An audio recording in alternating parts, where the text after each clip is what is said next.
Jumpa kembali di MCD Journey Inspiration of Life.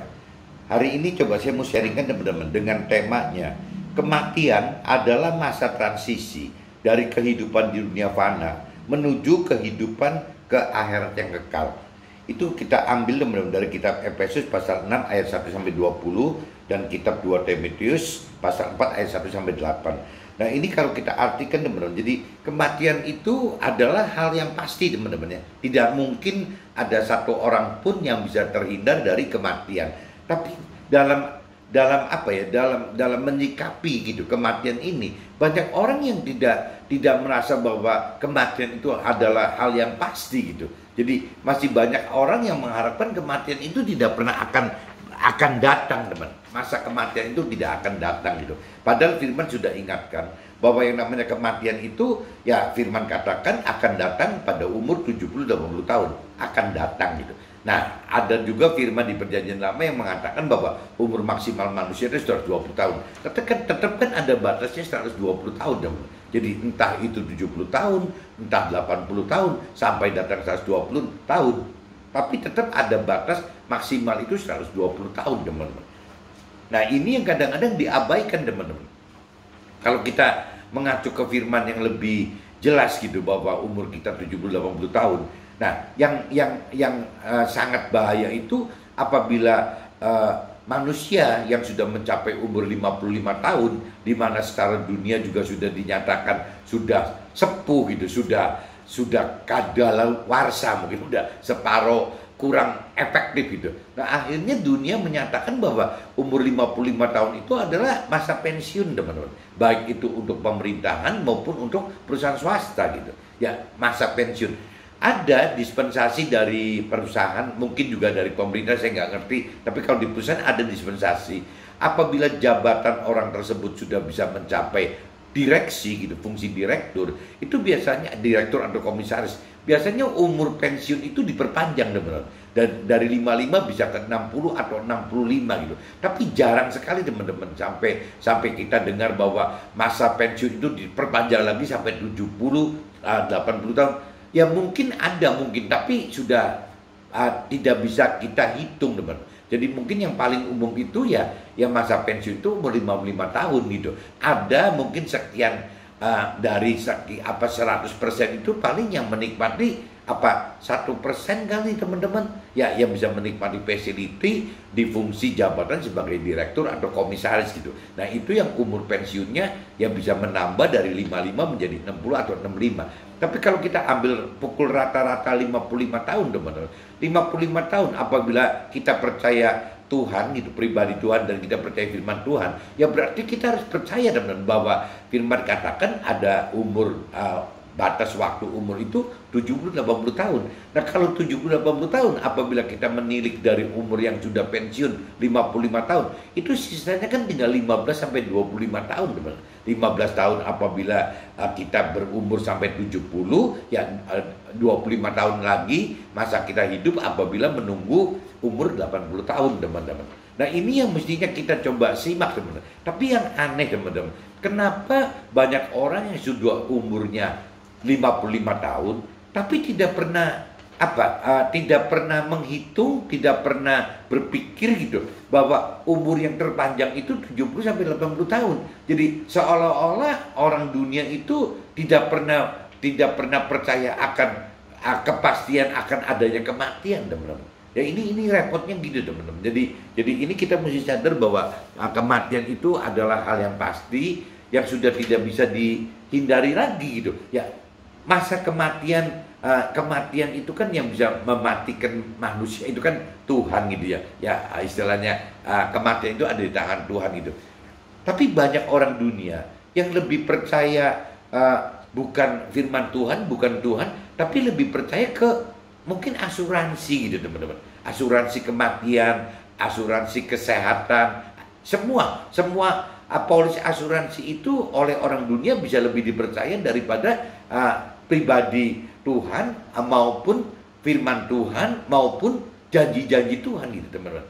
Jadi ini yang mesti kita sadar bahwa kita coba renungi gitu. Kenapa gitu? Kalau kita selalu katakan bahwa kita ini percaya Tuhan, kita benar-benar beriman gitu bahwa Tuhan itu ada kuasanya, firman Tuhan itu benar-benar nyata gitu. Ya, tapi kenapa gitu dalam hal menghadapi kematian kok orang nggak takut gitu teman. Jadi intinya saya pengen bahas seperti ini teman-teman. Cuman ini saya coba masuk ke kitab Efesus pasal 6 ayat 1:20 dan 2 Timotius 4:1-8 itu maksudnya supaya apa yang kita lakukan itu ya apa sesuai kehendak Tuhan gitu. Tapi benernya bukan cuma untuk Tuhan juga coba. Jadi untuk sesama kita juga. Nah ini supaya teman-teman tahu, coba saya baca dulu di kitab Efesus. Kitab Efesus pasal 6 teman-teman. Ayatnya 1-20 saya percepat saja gitu. Nah judulnya perikopnya teman-teman, kitab Efesus pasal 6 1-9 dibagi lagi lanjut 10-20 ayatnya teman-teman. Kalau yang 1-9 itu isinya perikopnya taat dan kasih. Hai anak-anak, taatilah orang tuamu di dalam Tuhan, karena haruslah demikian. Hormatilah ayahmu dan ibumu. Ini adalah suatu perintah yang penting seperti yang nyata dari janji ini, supaya kamu berbahagia dan panjang umurmu di bumi. Dan kamu bapak-bapak, janganlah bangkitkan amarah di dalam hati anak-anakmu, tetapi didiklah mereka di dalam ajaran dan nasihat Tuhan.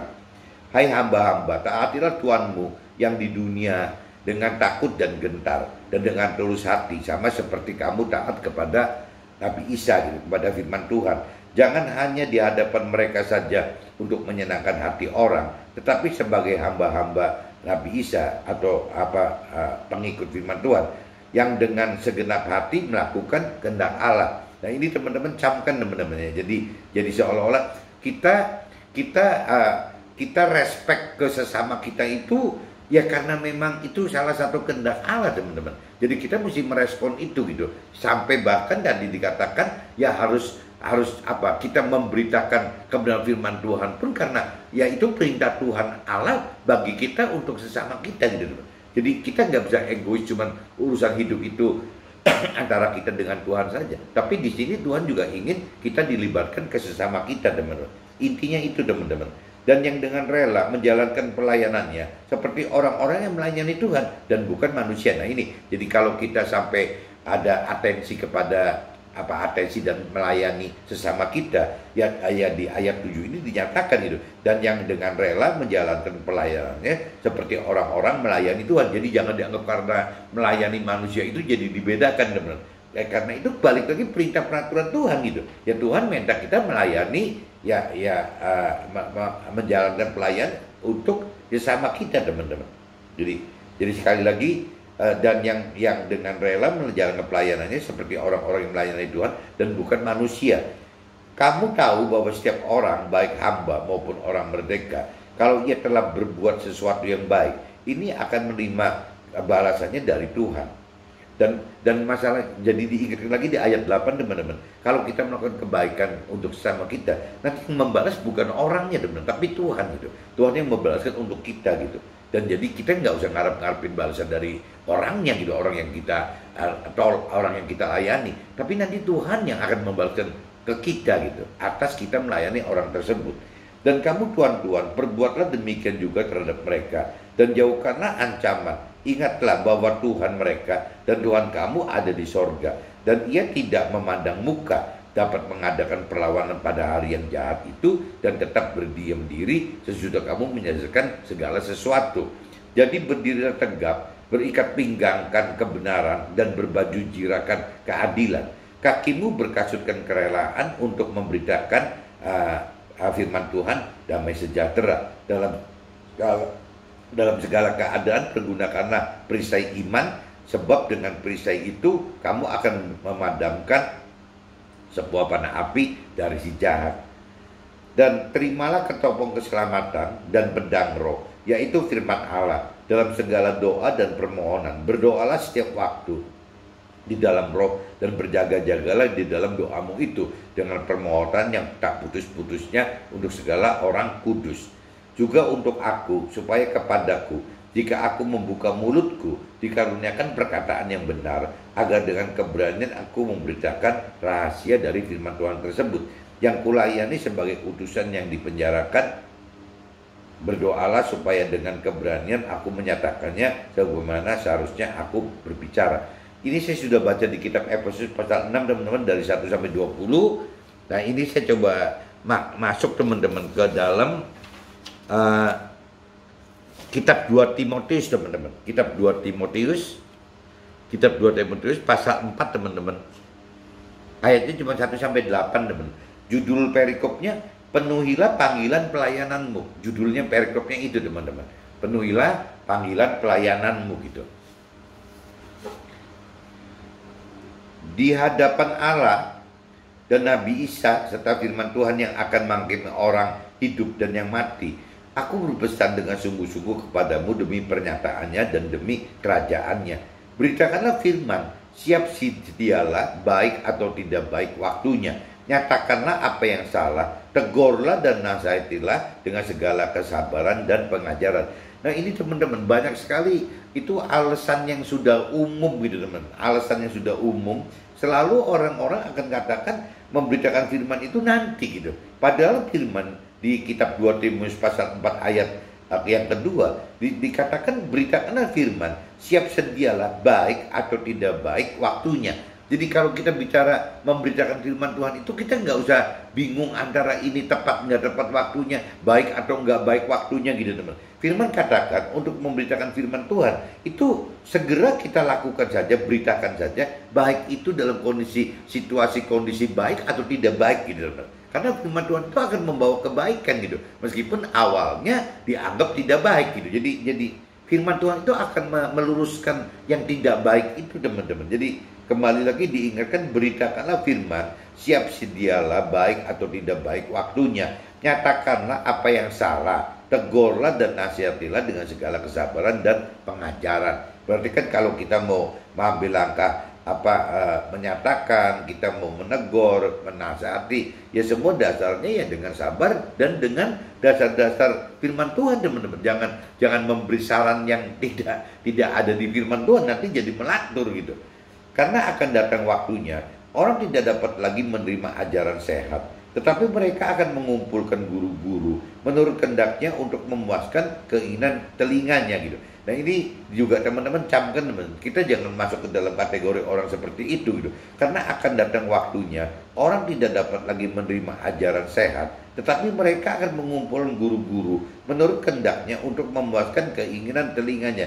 Jadi banyak sekali orang-orang saat ini teman-teman, apabila sesuatu itu jadi jiwa, pikiran, perasaan, kehendak manusia itu gitu berbeda dengan pikiran, perasaan, kehendak Tuhan yang ada di dalam firman Tuhan gitu. Ya kadang-kadang manusia itu tidak mau taat, tidak mau berubah untuk benar-benar mengikuti jiwa Tuhan itu, pikiran, perasaan, kehendak Tuhan seperti yang ada firman-Nya, tapi malah mencari satu dukungan gitu ya, dengan cara mencari-cari orang rohani gitu yang bisa memelintir gitu ya arti dari firman itu gitu. Karena ya dia mengingini sesuai dengan pikiran, perasaan, kehendaknya si manusia itu gitu. Nah jadi ini di firman juga udah Tuhan ingatkan seperti itu gitu ya, bahwa nanti akan datang waktunya orang tidak dapat lagi menerima ajaran sehat, tetapi mereka akan mengumpulkan guru-guru menurut kehendaknya untuk memuaskan keinginan telinganya gitu. Nah ini kan jadi kacau nih teman-teman. Jadi tidak melakukan firman Tuhan, malah mendengarkan perintah peraturan manusia lain gitu. Ya ini kan jadi nggak benar gitu.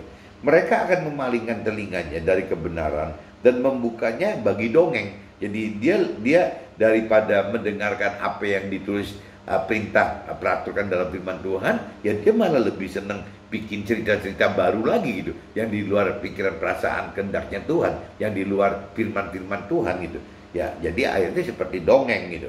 Tetapi kuasailah dirimu dalam segala hal, sabarlah menderita, lakukanlah pekerjaan pemberita firman Tuhan, dan tunaikanlah tugas pelayananmu. Nah ini teman-teman, ini juga sering sekali kita mendapati yang namanya firman Tuhan itu teman-teman, nggak jauh-jauh teman-teman dengan menderita gitu ya, seolah-olah seperti itu ada penderitaan. Tetapi kuasailah diri kita dalam segala hal, sabarlah menderita tuh. Belum apa-apa di ayat 5 sudah nyebut menderita tuh. Lakukanlah pekerjaan pemberitaan firman Tuhan itu dan tunaikanlah tugas pelayanmu. Yaitu balik lagi jadi tugas pelayan itu adalah ujung-ujungnya memberikan firman Tuhan, teman. Meskipun bentuknya bisa berupa teori-teori rohani bagi mentor rohani dan bisa juga berbentuk jadi semacam memberitakan kesaksian hidup, teman ya, hidup bersama Tuhan di dalam firman Tuhan gitu. Bisa juga seperti itu gitu. Cuman yang jelas ya itu ya kalau kita melakukan firman, kita memberitakan kebenaran firman Tuhan, ada konsekuensi menderita, teman-teman, menderita gitu. Jadi itu ya harus dianggap ya kita harus tetap menunaikan dan ya terus menjalani pelayanan itu, teman-teman. Mengenai diriku, darahku sudah mulai dicurahkan sebagai persembahan dan saat kematianku sudah dekat. Aku telah mengakhiri pertandingan yang baik.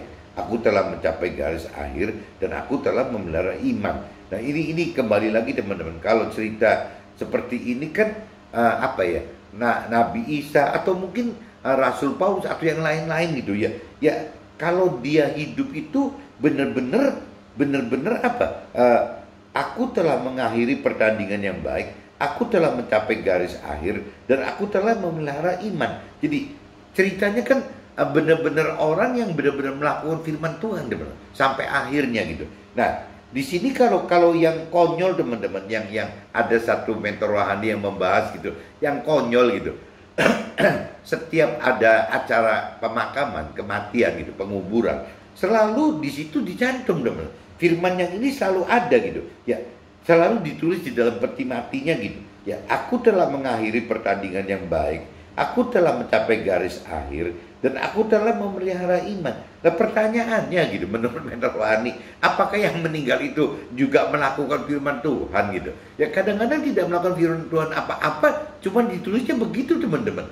Nah mestinya kan kalau yang namanya kalau di sini dikatakan aku telah mengakhiri pertandingan yang baik, berarti kan pertandingan apa gitu? Ya pertandingan di sini kan diartikan kehidupan kita, teman-teman. Ya bagaimana kita dari mulai lahir sampai meninggal itu kita bertanding gak sih sesuai dengan apa yang diatur perintah peraturan oleh firman Tuhan gitu. Ya hidup kita itu kan seperti itu, teman, seperti diidentikan seperti pertandingan gitu. Ya kalau kita tidak bertanding bertanding dalam arti kata tidak melibatkan firman Tuhan dalam kehidupan kita, terus kita bertanding sama siapa, teman-teman? Nah ini mentor rohani kadang-kadang yang sudah begini jadi mentor rohani kesel sendiri gitu. Kok enak aja sih, aku telah mengakhiri pertandingan yang baik. Pertandingan yang mana, dia bilang gitu. Gak ada kaitan pertandingan karena dia tidak boro-boro melakukan firman Tuhan gitu. Ya yang namanya mengenal firman Tuhan juga tidak, ya mampu mengerti firman Tuhan juga tidak, mampu melakukan firman Tuhan juga tidak, tapi dianggap seolah-olah sudah bertanding gitu. Ya sudah melakukan firman Tuhan. Nah ini yang kadang-kadang kita juga mesti koreksi diri, teman-teman. Ya kalau memang di peti mati kita itu ada kalimat semacam ini, ya kayaknya daripada nanti di pengadilan sorga ditanya, ya lebih baik kita buru-buru bertanding dulu aja, teman-teman. Bertanding dalam arti kata, dalam hal rohani bertanding di sini adalah ya bagaimana hidup dengan mengenal firman Tuhan, dengan mengerti firman Tuhan, dengan melakukan firman Tuhan, teman. Nah itu maksudnya ya ada dalam pertandingan rohaninya Tuhan gitu. Maksudnya gitu, teman-teman. Jadi jangan sampai cuma sekedar ada tulisan itu tapi nggak ngelakuin apa-apa gitu loh. Sekarang telah tersedia bagiku mahkota kebenaran yang akan dikaruniakan kepadaku oleh Tuhan, hakim yang adil pada harinya. Tetapi bukan hanya kepadaku, melainkan juga kepada semua orang yang merindukan kedatangannya gitu. Nah ini saya sudah bacakan di kitab 2 Timotius pasal 4 ayat 1-8, teman-teman. Di sini dikatakan penuhilah panggilan pelayananmu. Jadi di sini diingatkan lagi ya kita kalau melayani itu jangan harus menunggu waktu baik, waktu tidak baik, teman-teman. Ya kalau untuk memberitakan kebenaran firman Tuhan itu ya waktu tidak baik pun akan menjadi baik, teman-teman. Akan menjadi baik. Kenapa? Karena yang diberitakan adalah kebaikan yang dari Tuhan gitu. Ini saya sudah bicara seperti ini, teman-teman. Saya sudah bacakan di dua kitab ini, kitab Efesus pasal 6 ayat 1-20 dan kitab 2 Timotius pasal 4 ayat 1-8. Nah sekarang saya coba masuk ke dalam draft aja, teman-teman. Siapa tahu bisa lebih jelas gitu. Jadi kembali ke temanya, teman-teman. Kematian adalah masa transisi dari kehidupan dunia fana menuju kehidupan ke akhirat yang kekal nanti gitu. Nah ini cuma dijelaskan bahwa kematian itu adalah hal yang pasti, nggak bisa dihindari gitu tuh. Jadi kalau kita nggak ada orang yang cerita tidak mati itu tidak ada gitu. Tapi kalau orang apa ya, orang kalau cerita ke Tuhan bahwa percaya ke Tuhan gitu, percaya kepada firman Tuhan, ya harusnya ya kematian ini justru harus kita antisipasi gitu. Ya bagaimana cara menghadapi kematian ini. Nah yang konyol orang dunia teman-teman kadang-kadang tidak mengantisipasi bagaimana menghadapi kematian ini, malah mengantisipasinya ya urusan-urusan kematian bukan dengan firman Tuhan, dengan roh Tuhan, tapi dengan apa dengan polis asuransi gitu loh. Ya dengan misalnya depositonya yang banyak, dengan apa? Dengan hartanya yang berlimpah-limpah sehingga kalau sampai ada apa-apa kematian itu seolah-olah bisa dihindari gitu. Ada kesan seperti itu kan. Padahal kematian adalah proses transisi teman-teman, di mana manusia itu tidak pernah bisa ada yang menghindari soal kematian gitu. Jadi udah pasti banget. Kalau cerita asuransi itu teman-teman, atau apa jaminan deposito atau jaminan ini jaminan itu gitu, harta benda yang kita pegang itu semua kan tidak pasti teman-teman ya. Bisa kalaupun punya juga tidak mempan gitu, maksudnya kalaupun ada uang gitu tetap aja meninggal, tetap mati kan gitu. Nggak ada istilahnya orang yang punya banyak uang pasti nggak mati gitu. Orang yang sudah pasti masuk polis asuransi pasti dijamin tidak mati ya. Masuk polis asuransi kematian pun juga tetap dengan resiko bisa mati, bisa tidak mati teman-teman. Ada yang punya polis asuransi kematian akhirnya juga nggak kepake gitu karena memang polisnya habis, masih belum mati gitu, bisa juga. Tapi bisa juga ada orang yang dengan polis asuransi memang mati gitu ya, tapi kan tetap mati ujung gitu bro. Bukan istilahnya dengan polis asuransi tidak mati teman-teman. Jadi kalau saya kembali lagi di draft saya teman-teman, coba nanti saya bacakan satu-satu teman-teman. Ini coba kalau kita baca di draft teman, coba kita kitab Efesus teman-teman, kitab Efesus pasal 6 ayatnya 6 dan 7 gitu. Nah di ayat 6 itu dikatakan jangan hanya di hadapan mereka saja untuk menyenangkan hati orang, tetapi sebagai hamba-hamba, ya hamba-hambanya si Nabi Isa gitu, hamba-hambanya Yesus itu yang dengan segenap hati melakukan kehendak Allah. Jadi kembali lagi teman-teman, apabila kita melayani ya, dalam arti memberikan pelayanan kepada sesama kita, khususnya dalam hal memberitakan kebenaran firman Tuhan, itu teman-teman anggap itu adalah pelayanan untuk Tuhan Allah juga teman-teman. Jadi jangan dianggap bahwa oh bukan, itu kalau memberitakan itu berarti untuk manusia. Bukan teman-teman. Kalau secara rohani melayani sesama kita itu sama saja dengan melakukan kehendaknya Tuhan Allah teman-teman. Jadi nilainya sama. Nah ini firman ini mengingatkan itu gitu. Jangan sampai kita melayani sesama kita itu dianggapnya kepentingannya beda apabila kita melayani Tuhan gitu. Jadi dari kacamata firman Tuhan, dari kacamata Tuhan gitu, melayani sesama kita itu nilainya sama dengan melayani Tuhan teman. Jadi mesti kita tahu itu gitu, jangan kita bedakan gitu. Dan yang dengan rela menjalankan ini di ayat 7-nya, dan yang dengan rela menjalankan pelayanannya seperti orang-orang yang melayani Tuhan dan bukan manusia. Nah ini kan di ayat 7 dicantum lagi tuh, dipertegas lagi bahwa kalau kita melayani manusia, memberitakan kebenaran firman Tuhan, itu kita benar-benar harus menganggap sesama manusia itu ya sebagai Tuhan benar. Karena nilai secara rohani, secara Tuhan, pelayanan kepada kita Tuhan langsung dengan pelayanan kita melalui manusia-manusia sesama kita itu untuk kacamata rohani, untuk ukurannya Tuhan gitu, itu sama dong, nilainya sama. Jadi diingatkan di sini di kitab Efesus pasal 6 ayat 6 dan 7 itu ya gitu. Kalau kita melayani itu, melayani sesama kita itu sama aja kita nilainya dengan kita melayani Tuhan. Intinya itu teman-teman. Melakukan kehendak Allah adalah dengan memberitakan rahasia firman Tuhan dengan benar dan berani menyatakan sebagaimana seharusnya kita berbicara gitu. Nah ini teman-teman tekankan lagi sekali lagi. Apa sih yang disebut melakukan kehendak Allah gitu?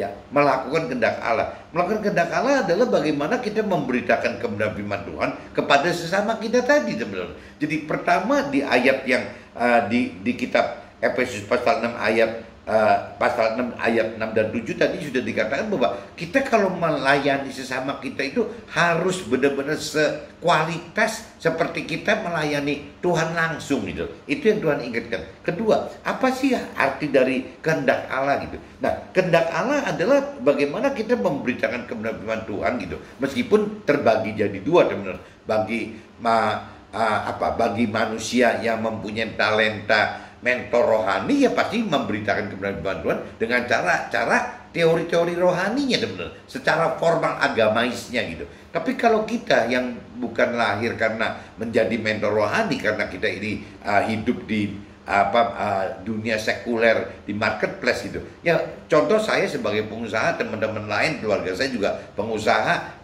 atau mungkin tim saya sebagai orang karir gitu, teman. Ya itu kan bukan mentor rohani. Nah, orang-orang di marketplace di dunia sekuler ini justru pelayanan itu harus memberitakan kebenaran firman Tuhan lewat kesaksian hidup kita bersama Tuhan di dalam yang terkait dengan firman Tuhan. Nah, ini yang melakukan kehendak Allah itu adalah dengan memberitakan rahasia firman Tuhan, lepas itu bentuknya mentor rohani atau bentuknya itu kesaksian dengan benar, dengan apa adanya gitu, dengan berani, yang nggak boleh takut-takut gitu, menyatakan sebagaimana seharusnya kita berbicara gitu.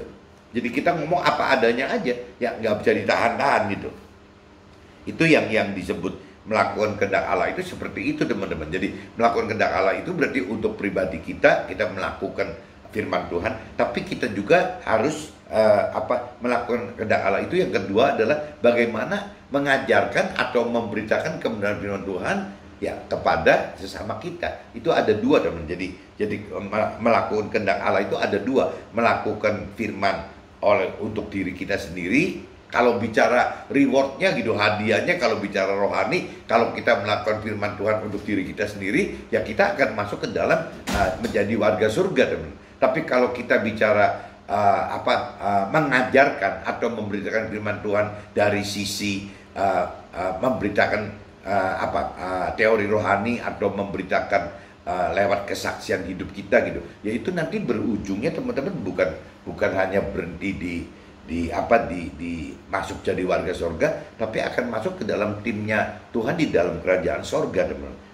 Kurang lebihnya begitu, teman-teman.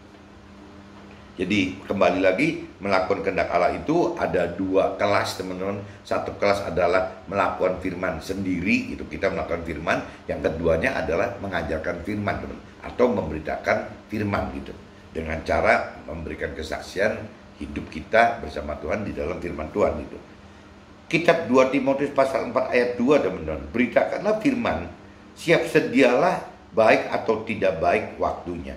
Nyatakanlah apa yang salah, tegurlah dan nasihatilah dengan segala kesabaran dan pengajaran. Inilah kehendak Allah bagi kita untuk penuhi panggilan pelayanan kita, memberitakan kebenaran firman Tuhan. Nah, ini di kitab 2 Timotius ayat 4 pasal 4 ayat 2 juga ya begitu, teman. Ditekankan di sini gitu. Beritakanlah firman, siap sedialah baik atau tidak baik waktunya. Jadi jangan terlalu banyak alasan, teman-teman. Ini firmannya sudah menyatakan, beritakanlah firman, siap sedialah baik atau tidak baik waktunya. Nyatakanlah apa yang salah, tegurlah dan nasihatilah dengan segala kesabaran pengajaran. Ini yang di kitab 2 Timotius pasal 4 ayat 2 itu cantumkan, perintahkan seperti itu, teman-teman. Beritakan firman di kitab 2 Timotius pasal 4 ayat 7. Aku telah mengakhiri pertandingan yang baik. Aku telah mencapai garis akhir. Dan aku telah memelihara iman gitu. Ayat ini biasa ditulis dalam peti mati saat jenazah akan dimakamkan. Ya biasanya kalau teman-teman di pemakaman orang-orang Nasrani gitu, biasanya peti matinya atau di mana, di ucapan karangan bunga gitu, ya ada seperti ini gitu. Nah, problemnya gitu ya, kalau orang mentor-mentor rohani yang keras gitu kadang-kadang melihat ayat ini jadi kesel sendiri gitu. Si mentor rohaninya kesel, teman-teman ya. Masalahnya makna pertandingan ini kan ditulis tuh ya, aku telah mengakhiri pertandingan. Nah, mentor rohani nanya pertandingan yang mana katanya.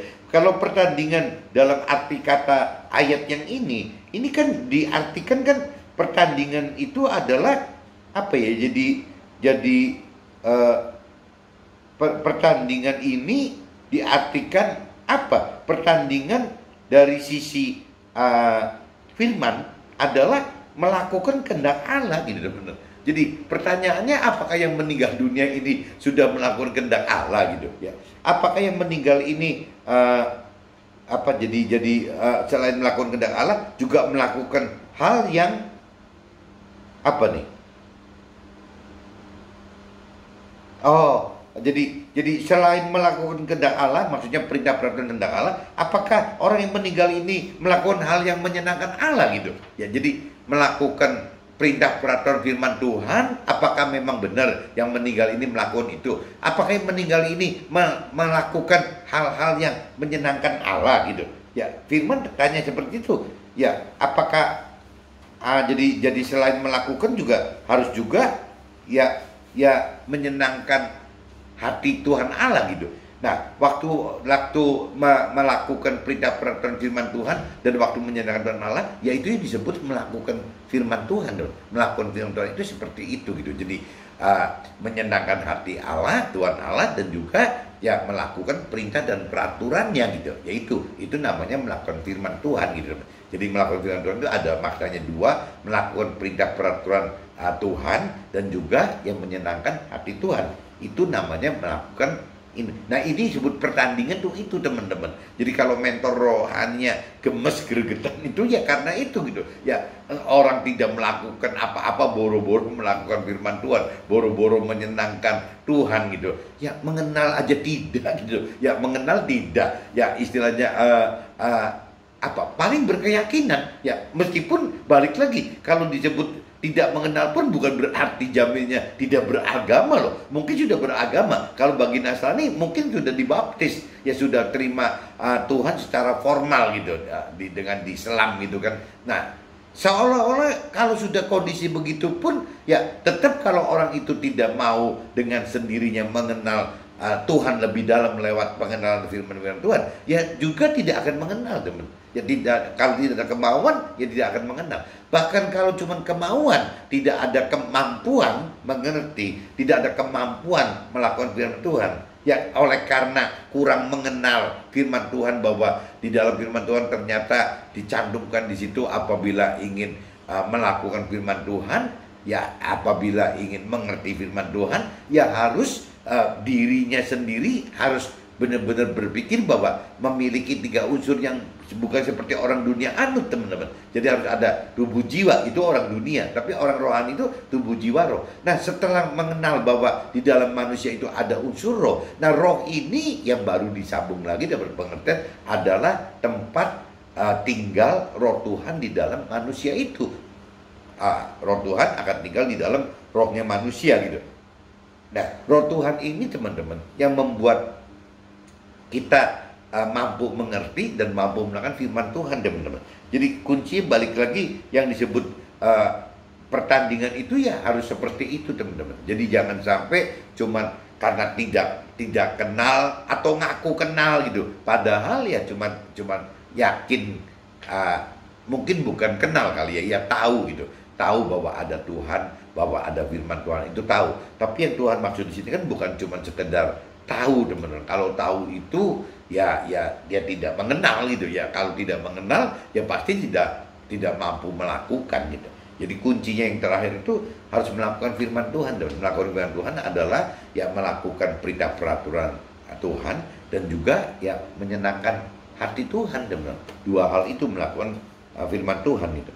Kematian adalah hal yang pasti, jauh lebih pasti dari asuransi, yang mana manusia lebih percaya polis asuransi daripada polis kematian yang dari Tuhan gitu.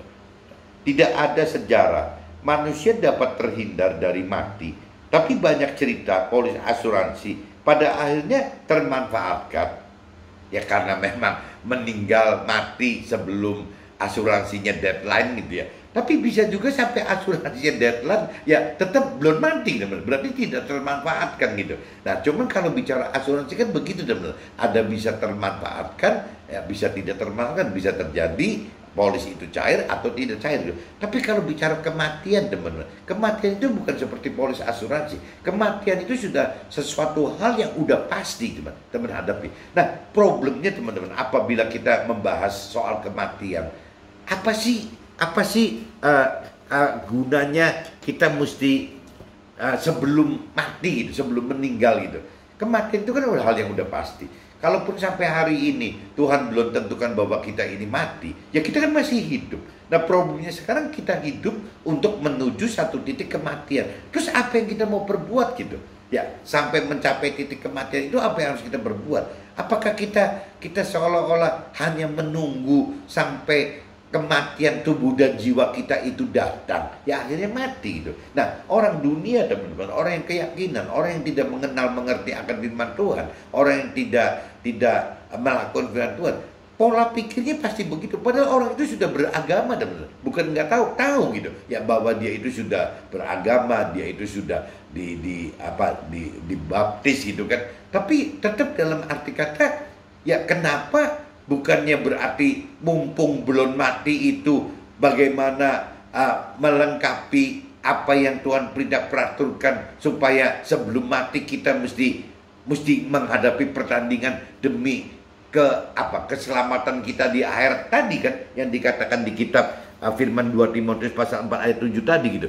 Kok bukannya bertanding seperti itu, kok malah jadi cuman menunggu, teman-teman. Ya, kalau cerita orang yang belum beragama, orang yang tidak percaya Tuhan, orang yang tidak mengenal firman Tuhan, misalnya orang yang hidup di pedalaman itu, mungkin wajar loh, teman, kalau sampai misalnya mereka mati itu bukan bertanding apa-apa secara rohani gitu, tapi ya bertanding bagaimana untuk bisa tidak mati secara tubuh dan jiwa saja gitu. Seolah begitu, jadi berobat begini begitu gitu. Hanya seperti itu, teman. Bikin ritual ini tuh kalau di pedalaman mungkin seperti itu kali.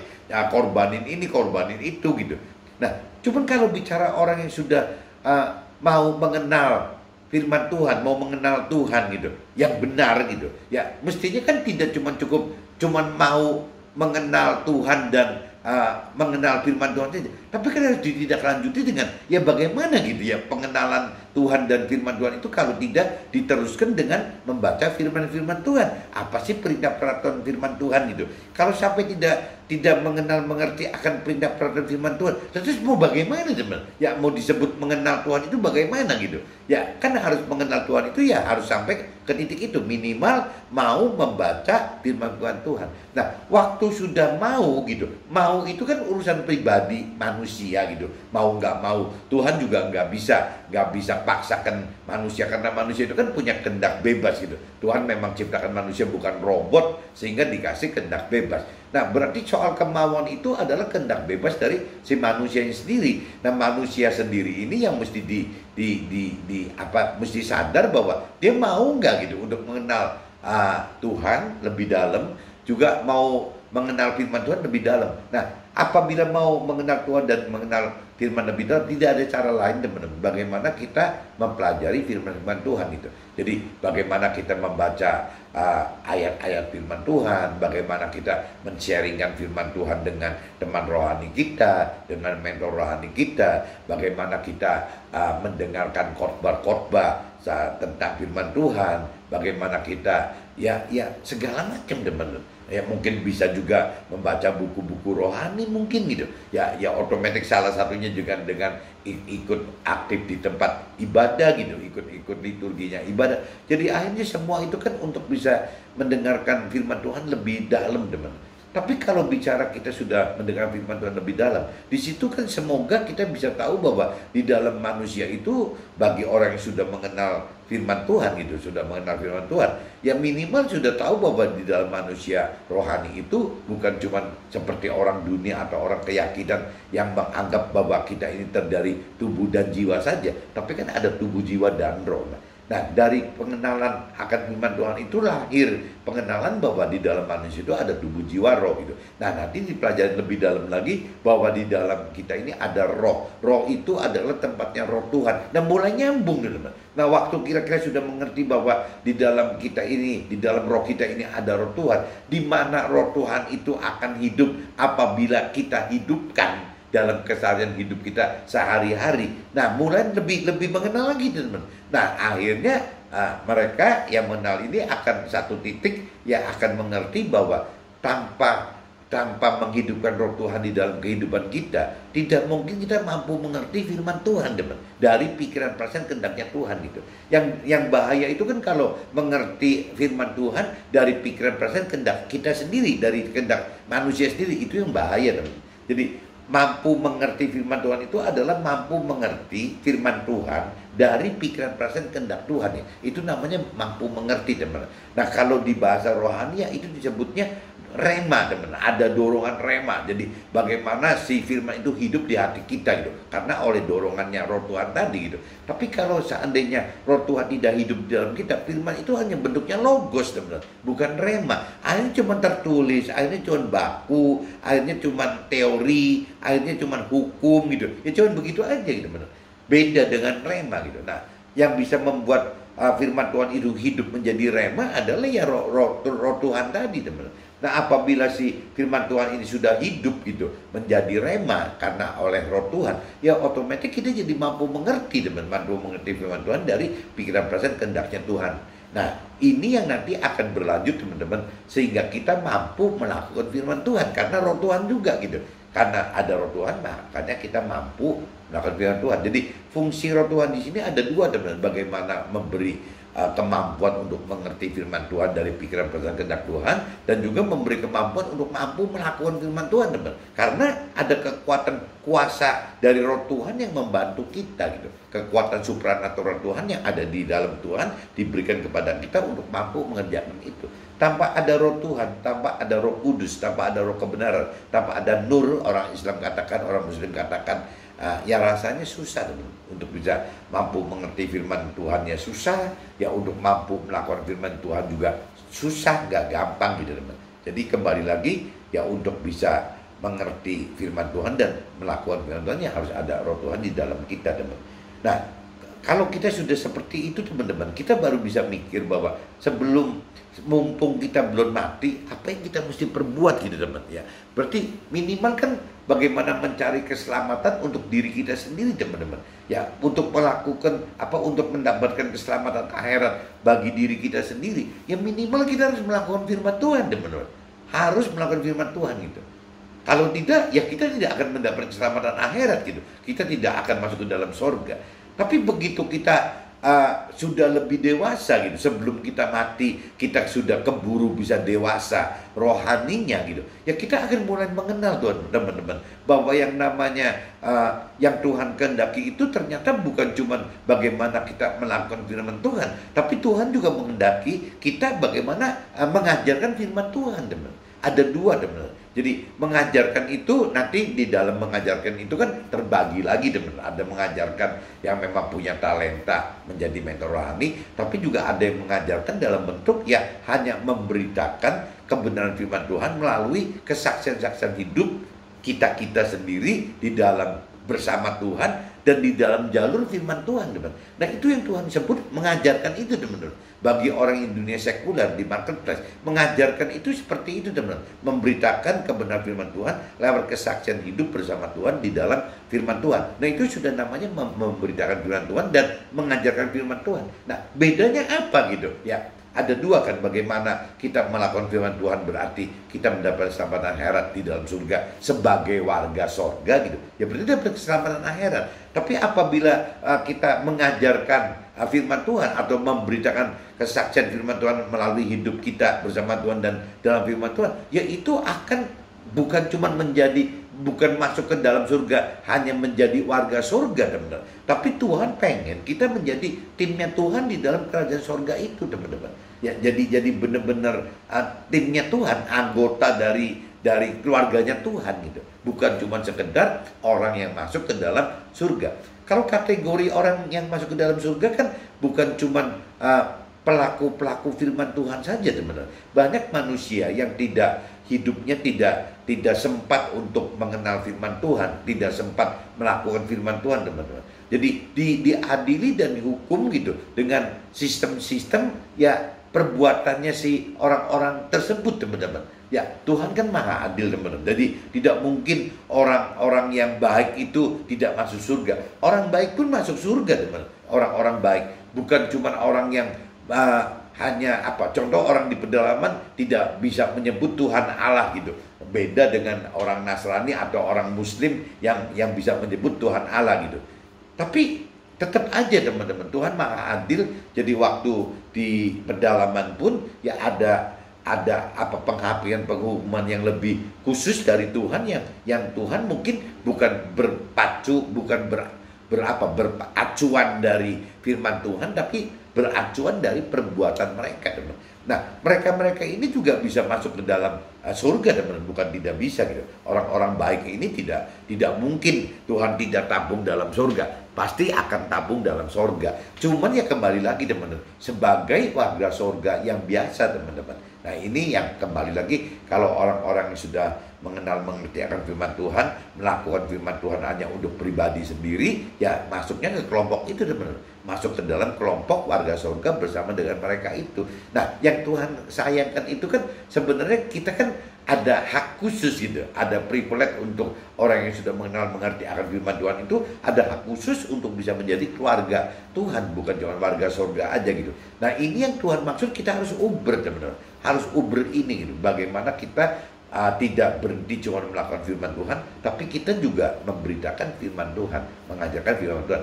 Meskipun tadi firman ada singgungan, katakan gitu, biasanya manusia kan selalu beralasan, teman-teman, karena waktunya kurang baik lah gitu. Ya, di sini dikatakan di kitab 2 Timotius pasal 4 ayat 2 kan, beritakanlah firman, siap sedialah baik atau tidak baik waktunya, nyatakanlah apa yang salah, tegurlah, nasihatilah dengan segala kesabaran pengajaran. Nah, di sini firman ini udah tahu, Tuhan udah tahu bahwa manusia itu pasti akan punya alasan, wah ini waktunya kurang baik loh, nggak tepat loh waktu ini, ya selalu beralasan, teman. Padahal kalau memberitakan firman Tuhan itu ya sudah tidak perlu dengan alasan, dengan apapun juga ya kita bisa beritakan. Kepada siapapun juga kita bisa beritakan. Kalau kita memang dekat dengan anak kita, ya kita beritakan ke anak kita, ke istri kita, ke saudara kita, ke keluarga kita, ya ke siapapun juga, teman-teman. Kita bisa beritakan firman Tuhan itu ke siapapun juga gitu. Jadi kita nggak usah punya alasan, kayaknya nanti belum tepat waktunya untuk memberitakan Tuhan. Ya enggak lah, kalau bicara memberitakan firman Tuhan benar-benar dihidupkan dengan bersama Roh Tuhan, ya rasanya nanti Roh Tuhan juga yang akan mengajar kita gitu, bahwa kalaupun kita salah, ya Roh Tuhan yang akan mengajar kita, mengarahkan kita untuk kesalahan itu tertutup, teman-teman. Ya, itu kembali lagi, kalau memang kita sudah mengerti akan firman Tuhan, kita sudah mampu melakukan firman Tuhan, ya kita akan hidup bersama Roh Tuhan di dalam dalam hadiratnya Tuhan setiap saat, teman-teman. Sehingga kita ya bisa melakukan hal-hal kebenaran yang lebih benar seperti yang Tuhan rancang dan kehendaki. Oke, teman-teman, see you, bye-bye.